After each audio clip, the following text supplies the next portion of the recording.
At exactly 1 p.m. right here, East Africa. Thank you so much for keeping it TV47.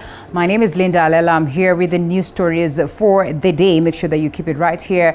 The hashtag is newsfeed. Now, Deputy President William Ruto has questioned Raila Odinga's academic credentials. Speaking in Kisii County, Ruto has said it is unknown what Mr. Odinga studied and in which institution. The Kenya Kwanza presidential candidate has asked the Azimio presidential candidate to make public his papers and who he schooled with. He has, however, told government agencies to stop fighting Nairobi gubernatorial candidate Johnson Sakaja, saying he has the requisite documentation to show that he graduated. The second in command is accompanied by Musalia Mudavadi, Moses Wetangula of Ford Kenya, Member of Parliament Silvana Sosoro, Joash Mangi, Cleveland Beta, among other Kenya Kwanza leaders. Mimi nataka niwaambie wale tunashindana na wao. Mimi nataka niwaambie chama yetu ya zamani ya Jubilee. Wacheni mambo ya Johnson Sakaja. Johnson Sakaja ni kijana wa mtaa wa Nairobi. Sakaja amesoma na makaratasi yake inajulikana. Wacheni kukoroga mambo ya Johnson Sakaja. Watu wa deep state na system wanapiga simu kila mahali. Wamepiga simu mpaka wamefikisha kule State House, kule Uganda, wakitafuta njama ya kusimamisha Sakaja asiwe gavana wa Nairobi. Mimi nataka niwaambie watu wa Jubilee, tukutane kwa debe, wachaneni na Johnson Sakaja. Johnson Sakaja ako na certificate ya kutosha. Kama kuna mtu ako na certificate ambayo haijulikani, ni candidate wenu wa rais wa Azimio. Kabla hamujatuambia mambo mengi, tuonyesheni candidate wenu wa Azimio wa rais, atuonyeshe alisoma wapi na alisoma na nani na mwalimu wake alikuwa nani. Wacheni utapeli. Sakaja ako na makaratasi ya kutosha. Na nyinyi ambayo mnakorogana hapo, wacha IEBC ifanye kazi yake. Nyinyi watu wa Jubilee, tukutaneni kwa debe, na Sakaja atakuwa na debe kwa debe, na tutawaonyesha kivumbi. Tunaelewana ama tuelewani bwana? Tunaelewana? Mimi nataka niwaulize watu wa Azimio, huyo candidate wenu ya rais alisoma wapi? Alisoma nini? Alisoma na nani? Alisomeshwa na nani? Hamuwezi kujibu hiyo yote alafu mnatuambia ako na degree ya wapi? Well, interesting times ahead. Now, the Ministry of Health has launched a booster vaccination campaign that will be accessible across all 71 KMTC campuses in the country. The ministry targets to vaccinate 27.2 million Kenyans, that is by December this year. So far, only 31.3% of Kenyans are fully vaccinated. Our decision to launch the accelerated COVID-19 vaccination program in these institutions stems out of the realization that a big part of our youthful population have yet to get the full COVID-19 vaccination. Our statistics show us that young adults have not yet embraced the vaccination uptake campaign, even when there is evidence that so many of them actually contract the virus. And the situation is even worse on the youth who are expected to or are about to join universities and colleges such as this one. As an example, yesterday, only 1.4 doses, as of yesterday, only 1.4 million doses have been administered to our young people aged between 15 and 17 years. And the group that compromises a huge part of the Kenyan population, as we all know. So you can see the irony. So in total, of the 18.4 million vaccines that we have administered across the country, 16.6 million of these have been administered to our adult population, which means our 18-year-olds and above. And this data, therefore, explains why we are here to launch the COVID-19 vaccination exercise to a mid-level college and by extension, all learning institutions in Kenya.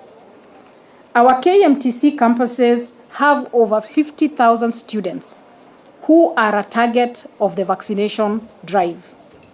So our country is definitely determined to reach the WHO recommendations that each country needs to attain at least 70% of its general population vaccinated and ensure that 100% of those that are aged 60 years and above.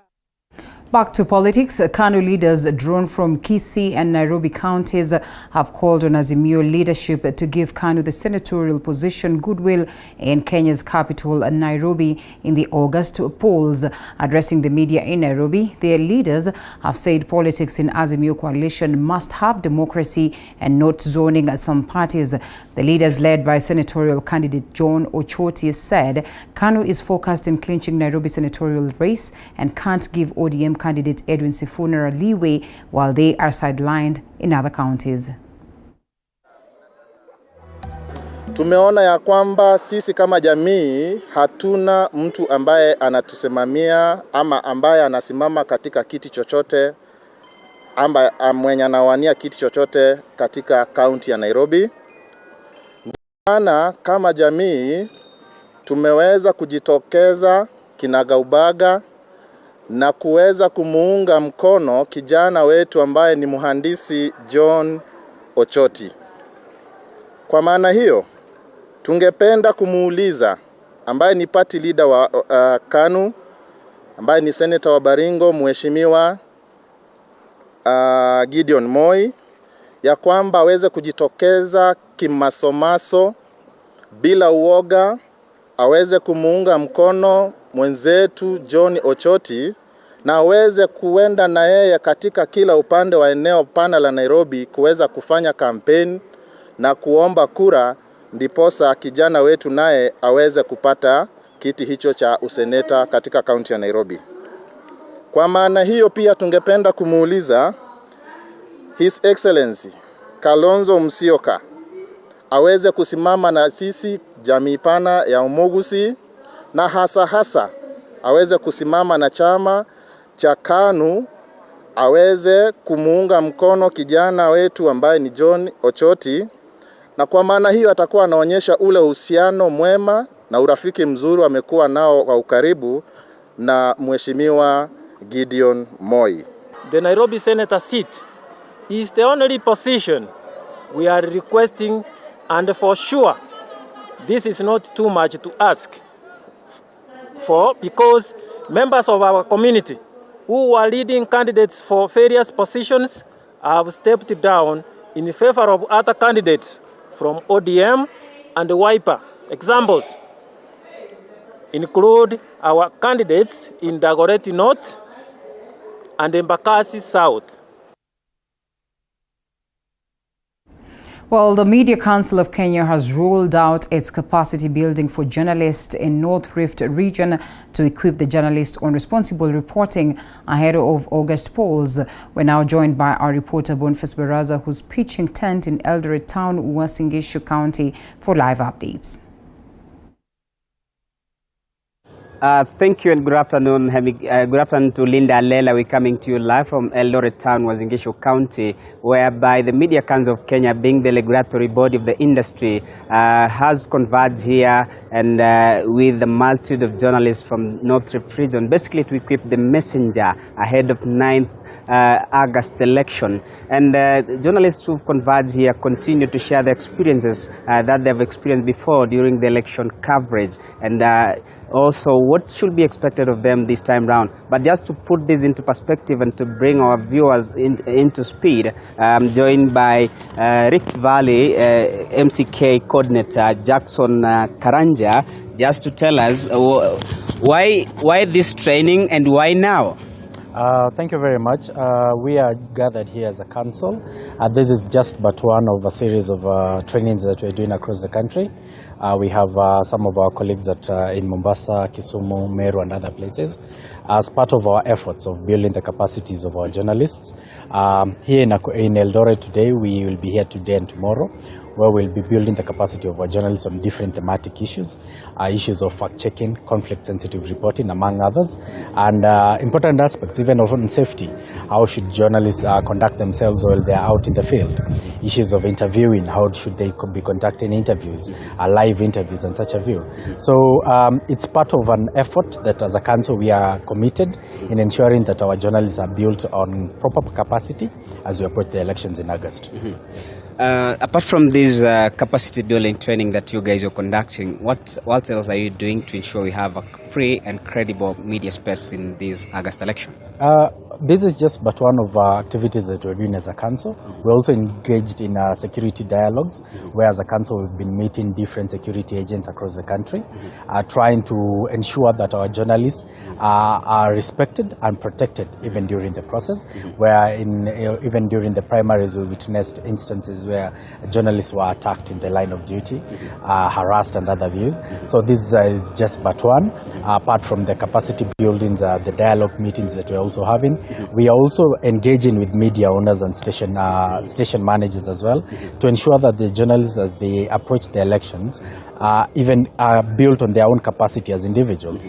Issues of equipment. The journalists have equipment as they're going to the field. This is just but a series of activities as we as a council are trying to ensure that journalists are properly prepared for the elections in August. Thank you. Move closer here, being one of the facilitators, talking of responsive journalism during this electioneering period. Someone will ask, what does it entail? Being a responsible journalist takes a lot of effort. First, the Media Council of Kenya is here because we want to remind the journalists that they have a responsibility to the electorate. One, to educate them, to inform them of the process, and to actually tell them that they have a democratic right to go out and vote. Over and above that, it is how we ethically report about the election generally. Do we capture the aspirants, candidates in a fair manner? Do we give opportunity for everyone to express themselves? Do we give a platform for discourse, for debate, to analyze the promises that are being made by the different candidates? Again, we also say that the journalist has a responsibility to the profession in terms of adhering to the code of ethics, having integrity as they report, and being non-partisan. It is a very sensitive time now, because every journalist belongs or has feelings for a particular party or a particular person in terms of persuasion for political opinion. And we are saying to the journalists, look, you need to remember that you have to be a journalist first before you put in your opinion. First, file the fair story, file the accurate story, file the factual story, and then you can now carry on with your opinions, your persuasions elsewhere, so that there is fairness and there is professionalism in coverage of the elections. On top of that, not just training them for these few days, but we are also bringing materials for the journalists to use now and even in the future. We have brought the code of conduct. We also have the election coverage guidelines that we have come with, which we shall leave copies with the journalists that we train, and some that they can take back to their colleagues, so that there is a reference point. They can see the guideline that they can use when covering elections, so that they ensure that elections are covered fairly. Thank you. Thank you. You've had it clear from the regulatory body, that is Media Council of Kenya, that is mandated with regulating the industry, and whatever they're doing just what we call capacity building for all the journalists from this region, specifically North Rift region, to equip the journalists ahead of August election, or ahead of their anticipated task that awaits them on August election, so that we have a free and fair, credible election at the end of the day, and free media space for all the journalists. For the interest of time, I take it back over to you, Linda Lela. Well, the high level of discipline, Boniface Baraza, when the regulator is around, is evident right there. Now, Kakamega First Lady Priscilla Oparanya is currently meeting 100 youth from the county in a sensitization meeting on matters GBV and teenage pregnancies that are on the rise in the county. The 100 are youth champions that will help disseminate information to other youths in their respective sub-counties, as Violet Auma tells us. Thank you, Linda. Just as you said, yes, we are here in Kakamega County, and there is a meeting that is going on. It has been a 2 days meeting where the First Lady, Priscilla Oparanya, has been meeting the youths here in Kakamega County. The youths, 100 of them, fetched from 10 sub-counties, and tomorrow they will be meeting other youths from 2 sub-counties. And basically the main issue here is to talk to them and sensitize them and create awareness on matters GBV and teenage pregnancies that has been on the rise here in Kakamega County. Just the other day we had a PMA report that also was released, and it showed that 35% of GBV cases were reported here in Kakamega County in 2021, and this is just but one of the ways that they have planned as a county, and also some of the departments at the health to ensure that maybe they bring down the numbers from 35 for GBV to a lesser number. First Lady, probably if you can briefly tell us what the meeting is all about. Yeah, this meeting is to sensitize youths that are drawn from 10 sub-counties. They have been from yesterday. They have been taught about sexual gender-based violence, and also teenage pregnancy. We are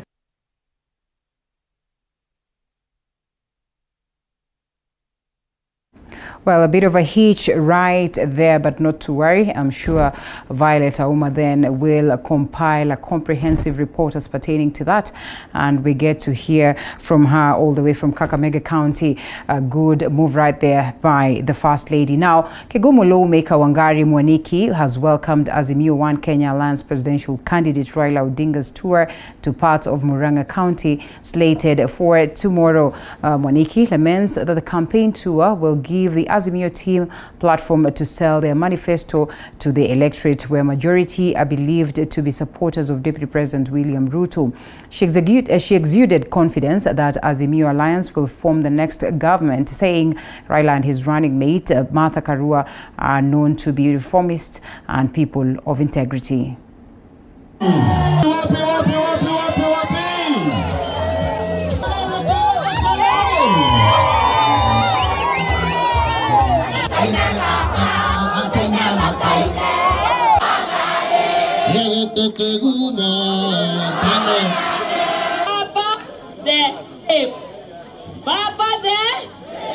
We are sure as a country, the unity agenda that was started by His Excellency the President Uhuru Kenyatta will be able to be continued on by Baba. I know, or even those who are on the other side, all of them have at one time worked under Baba. They've worked under His Excellency Baba Raila Odinga. So he will be a president who will be a father figure for all of us, even those that are on the other side. So for us is to say elections are okay because it's a way of democracy. But the most important is continuity, stability, and progress of a country. And when I look at that, the only person who at this point in time is providing that leadership is Baba. So I take a lot of pride in the kind of person that he has given us for a deputy, a person who has withstood the test of time, as a person who fights for the right of everybody. Na tunatarajia serikali ya Raila na Martha Wangari Karua itakuwa ikipigana na ufisadi sana sana hapa hivi Kenya. Tunamchagua Raila Odinga na Martha Karua kwa niaba, nikielezo kuwa Wangari Mwaniki pia yeye ni mwanamke na ametusaidia. So tunaona hata Martha Karua pia atasikilia serikali yake Raila Odinga na ataweza kutusaidia. The first ever renewable energy conference in Kenya is currently taking place in Naivasha at the Kenyan Fields, and it is a 2-day event that has brought together energy experts from across the globe. We're now joined by our very own Willie Dennis Njiru from Naivasha for more updates on this. Willie. Thank you very much, Linda. Indeed, it's a hot afternoon here in Naivasha. We are coming to you live from the Kengen Steam Fields in Naivasha, Nakuru County, where we are having the first ever green energy conference that is going to be taking place here today, tomorrow, and the day after. Pertinently, issues to do with energy growing attention globally. We well understand that the population is rising immensely, significantly, and thus need for energy, may it be whatever form of energy, from electricity, the fuel, as we saw the prices going up yesterday, with a handful of experts in the house to try and see how we are going to be doing it green. And without taking much time, we are going to be having our guest for this afternoon, who is going to be telling us touch insights to do with energy. Kindly state your name. My name is Tuon Joroge. I'm an energy economist, working with what you call Power Africa, one of the independent consultants. So, the CS did allude from the keynote speak in the energy sustainable energy conference. Key things that are coming out is the urgency of our countries, that is developing countries, to transit to what we call net zero transition.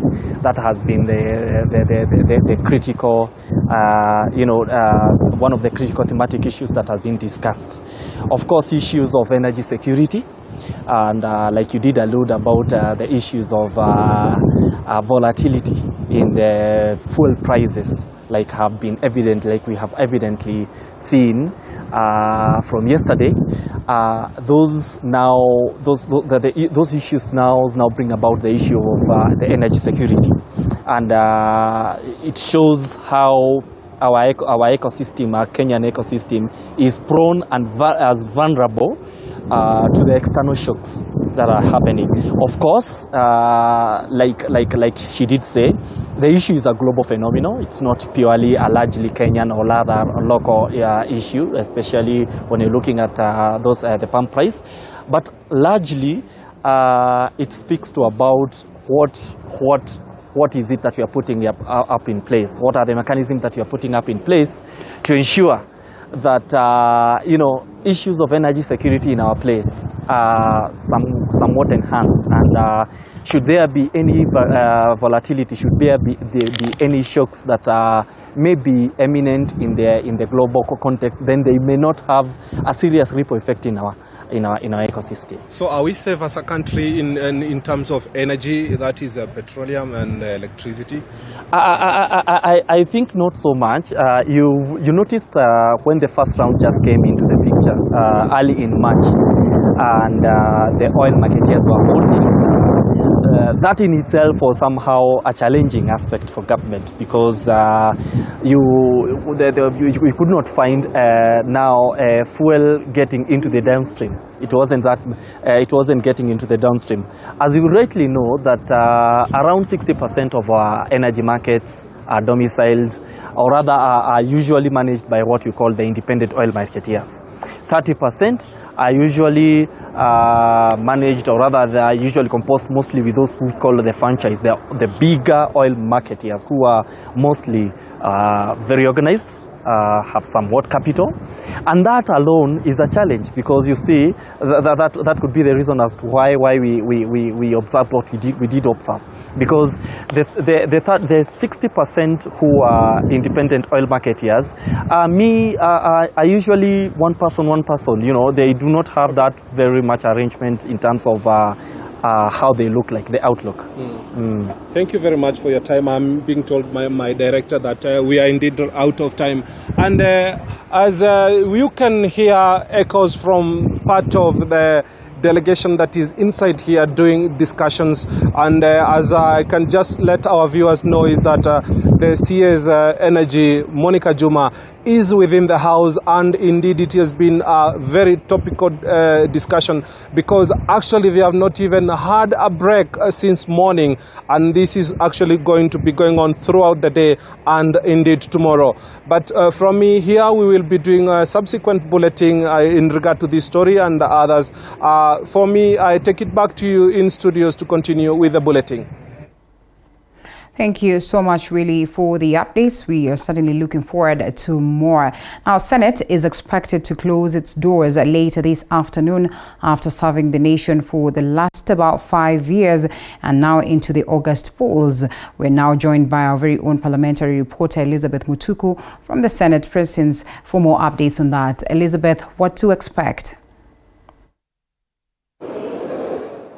Good afternoon, Linda Lela. Just as you've said that the Senate is expected to close its doors today for the synod recess, but remember, this time they can be recalled in case there is an emergency. But as they go to on a recess, they are proud that they have been able to process about 75 bills, with around 4 of them already being assented to be laws and 25 still pending, 1 in the mediation committee. But the experience in the Senate, according to major and senior senators who have spoken to this afternoon, they say that it has done so well, unlike any other house, and they are proud of what they have been able to achieve, and more so on the revenue division and the formula, which was a major debate last 2 years in this parliament. But still there is the question of debt ceiling, which is also pending in this house, and this afternoon they are expected to debate on, but to vote on. And I will be speaking to Mombasa Senator Mohamed Faki to tell me of his experience and what he thinks of the 3rd schedule of the Senate and the 12th Parliament. Thank you for giving me this opportunity to speak to you. First, generally, I would like to hear about the 12th Parliament, what you think of it, considering that it had more youth unlike any other Parliament. Yes, we started off on a low note, because at the time we started, we, especially us in the NAS and the opposition, were on the resist platform. So we couldn't do much business. But after the handshake, we swung into action, and we supported a lot of the bills that the government brought into the House, which were for the benefit of Kenyans. It's only on rare occasions that bills were rejected because they didn't measure up to the expectations of Kenya. For instance, the proposal of the formula, revenue sharing formula, that one we rejected because it was going to deprive almost half the counties of revenue that they all want to pursue their development activities. So that one we stood our ground despite a lot of intimidation and a lot of harassment, but we stood our ground until the government agreed to increase the funding, so that all counties now are getting more than what they have been getting in the last 8 years. Still in Parliament and this 12th Parliament and Senate, we've also witnessed sibling rivalry when it comes to mandate, and there have been complaints on duplication of roles. What is your take on this? You see, the role of Senate is quite wide, because the Senate oversees the government in terms of devolution activities. The country is divided into 47 counties. So in everywhere where we have a police station, for instance, it is located in a county, and these mandates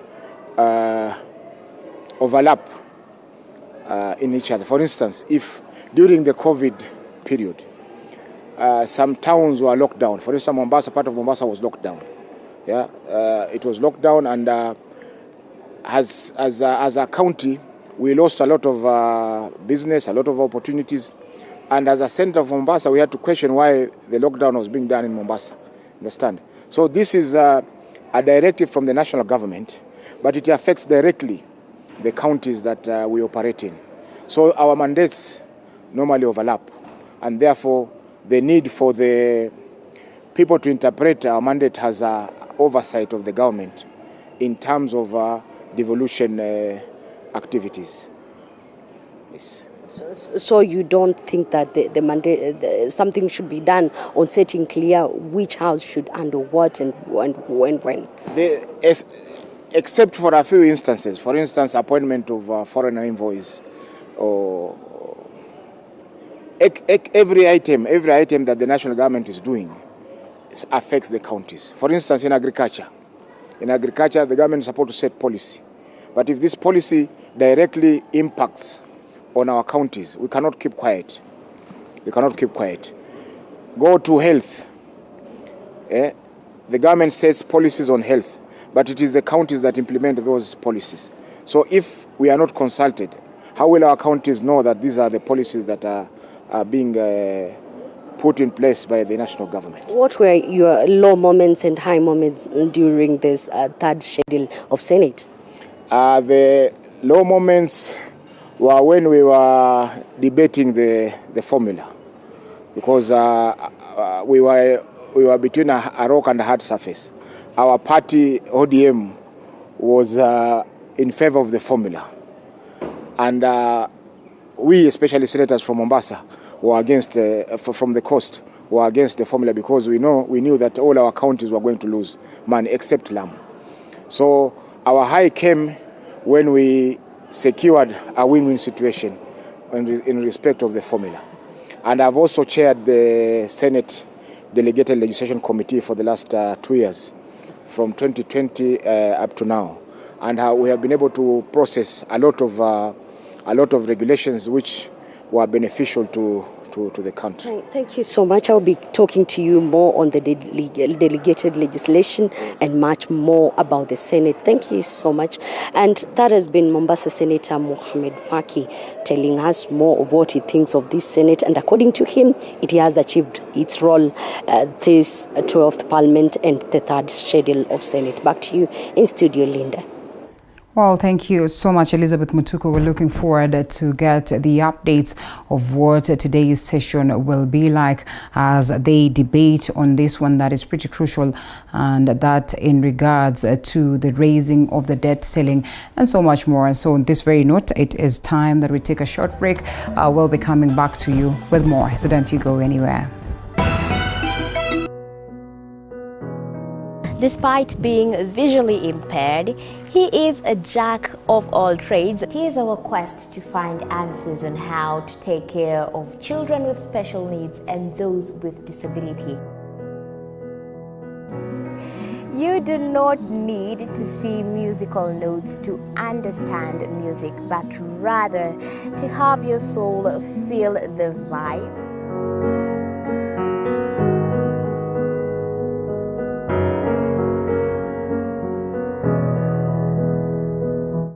Actually, for us to make a wheelchair, we have to take measurements of the user. After doing my assessment, I get to know the parent, I get to know the heaviness she's carrying.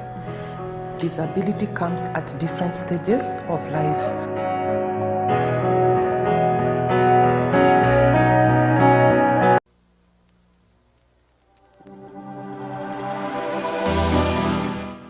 Well, do you know what's happening around you?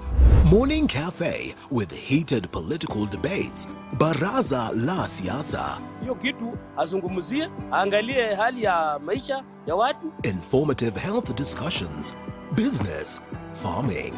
Tasty Wednesday, Fitness Thursday, and Feel Good Friday with amazing DJs, celebs, waimbaji, kuna comedians, alafu kuna wajinga, and music bands every Monday to Friday from 6 a.m. to 9 a.m. for affordable quality. Despite being visually impaired, he is a jack of all trades. It is our quest to find answers on how to take care of children with special needs and those with disability. You do not need to see musical notes to understand music, but rather to have your soul feel the vibe.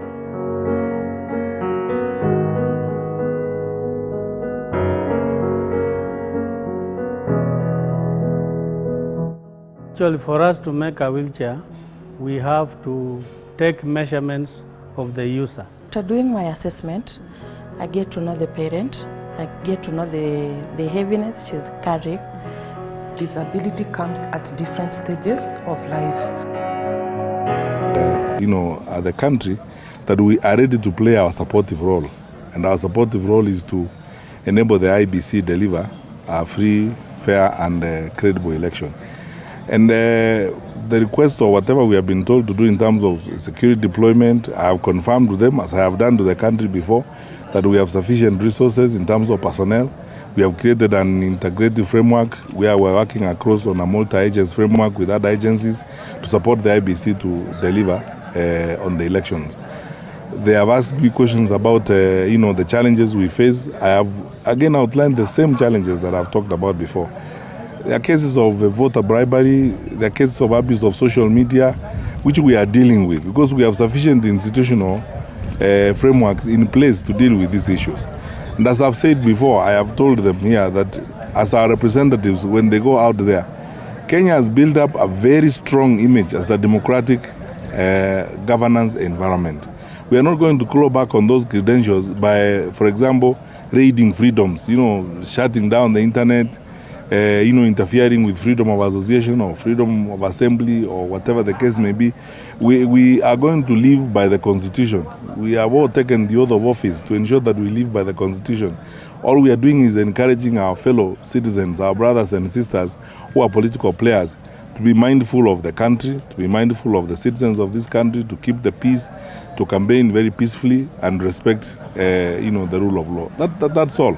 And on our part, as a national security agent, we are doing everything we can to provide the support that our colleagues need as they move around in their campaigns, in their motivation of voters, and in their contact with Kenyan voters as we prepare for election day. Finally, because these ladies and gentlemen are the ones who speak for our country, especially in the region, I've asked them to tell all our friends, our neighbors and our friends in the region and further afield that we do not anticipate any problem. We want to continue our trade and our economic activities because we do not anticipate any disruption of any kind. Stakeholders in the tourism sector are holding their first conference since the COVID-19 pandemic. The two-day conference organized by the Kenya Association of Hotel Keepers and Caterers is expected to address issues on how to rebuild tourism post-COVID-19. Our reporter Patronila Goren is on standby from Mombasa to bring us up to speed as to this. As you have stated, the Kenya Association of Hotel Keepers and Caterers are holding their first conference since COVID-19, which is approximately 2 years. And different stakeholders are here from the tourism industry and are hoping to discuss on issues of rebuilding tourism post-COVID recovery and way forward for the tourism industry. And at the moment, Linda, here with the CEO of the Kenya Association of Hotel Keepers and Caterers, and we will be able to discuss with us what this conference is all about and what are the measures that have been able to put in place or they are putting in place to ensure that the tourism industry recovers fully. So thank you very much, sir. Thank you for allowing to speak to TV 47. For the benefit of the viewer, I kindly request that you introduce yourself and tell us why are you today here having this conference. Thank you very much. My name is Mike Masharia from Kenya Association of Hotel Keepers and Caterers. I'm the CEO. We are here for the first time since the COVID outbreak in 2020. The last time we met in such a conference was in 2019. Usually this conference addresses the topical issues and emerging issues in tourism, and we try to engage stakeholders, government, the general population and the markets so that we can try and develop the tourism product. Now what we are doing this year is our theme is rebuilding tourism, and rebuilding tourism means we are taking it back first of all to where it was in 2019 and then start now the progression there. So what we've seen is that this year has been a fairly good year for tourism. We've seen some recovery. We are not yet back to pre-2019 levels, but that's where we want to go. So those are the issues we are discussing here. We are discussing labor issues, what to do with our staff now that things are normalizing. We are discussing marketing issues with the Kenya Tourism Board. We are discussing training issues with the likes of NITA and Kenya Utalii College and the International Hospitality and Training Institute.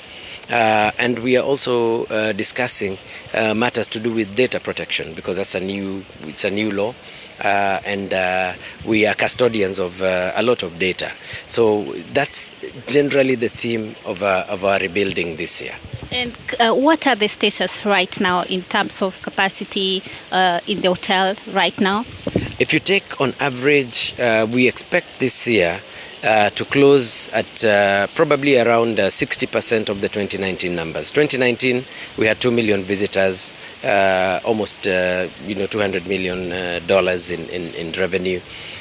We are seeing that this year the revenue might go up, but the number of visitors will still be at around 60% of 2019 numbers. But having said that, when you take 2020 and 2021 as base years where really nothing happened, then there has been a lot of growth, and it's encouraging. We want to sustain this growth, and this is why you're hearing us talking about air capacity. Would like to see more flights, international flights landing at Moi International Airport. Would like to see the first international flight land at Kisumu International. Would like to see Nairobi continue as a hub for the country. And we know that this is it's an issue that has been addressed by stakeholders. Some licenses have not been renewed bilaterally. Would like to see those happen so that we can continue with the same trend of bringing more tourists, and at the same time still look after our national carrier, Kenya Airways. You have talked about labor issues. We understand that during COVID, majority of people in the hotel industry lost their jobs. Have they been able to be brought back on board, all of them? The reabsorption levels are very high. The people who lost their jobs were, unfortunately, the facilities that shut down. Some will never reopen, but some of them have started reopening. So just last month, we had the reopening of Radisson Blu in Nairobi.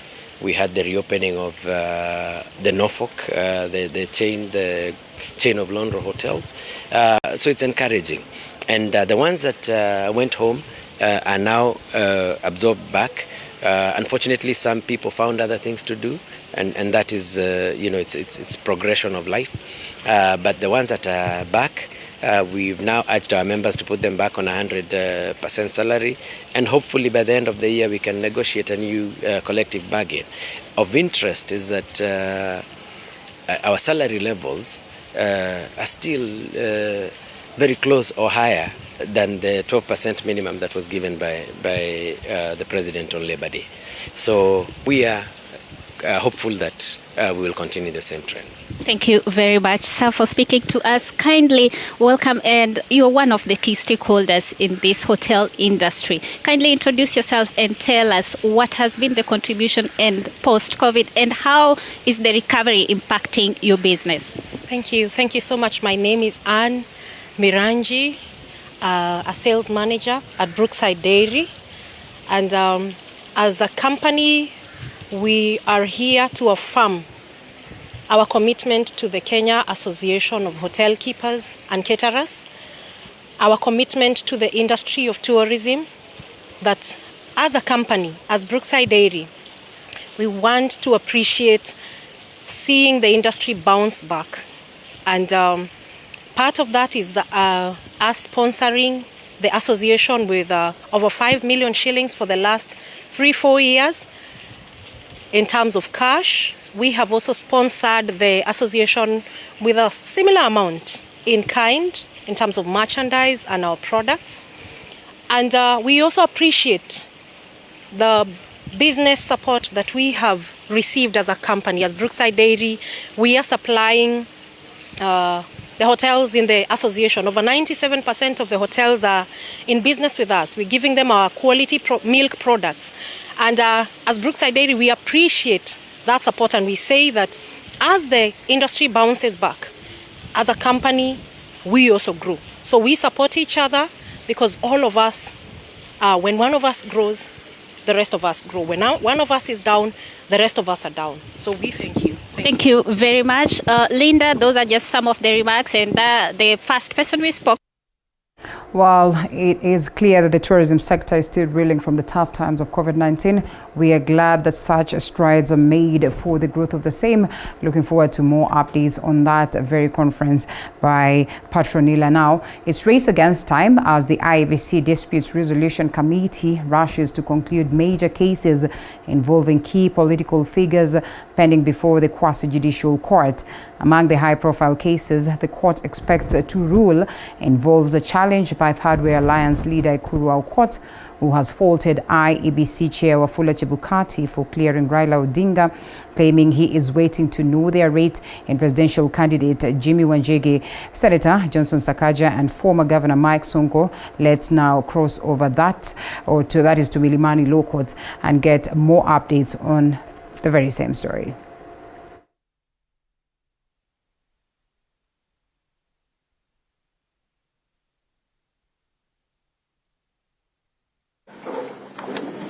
Has been deposed in that very affidavit, which has been challenged.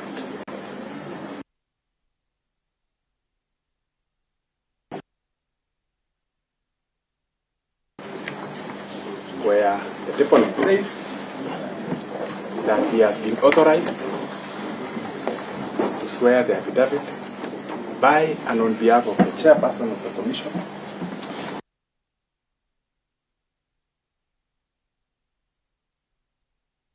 is given. The reason given why Mr. Sunkuli is deposing that affidavit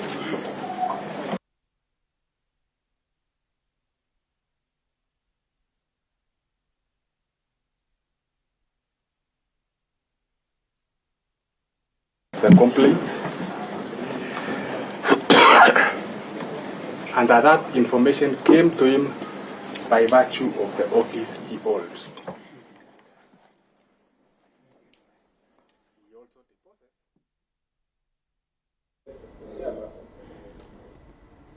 Updates on that later on our subsequent bulletins. Now, as the world celebrates the International Domestic Workers' Day, Kenyans were not left behind as they gathered at the East African Institute of Home Management. Various stakeholders have urged the government to review the wage bill to all domestic workers and ensure their rights are not violated, even as some prepare to work abroad. Feedback to guard unethical recruitment. The ministry has established an oversight mechanism and a community feedback mechanism that monitors the activities of private employment agencies. The ministry also is fast-tracking the finalization of labor migration policy and bills. Further, the ministry is working on diaspora welfare fund, which is now in progress. We need the formation of a domestic workers council also. So the ministry is working to establish that diaspora fund, which will include the domestic managers, like you have said.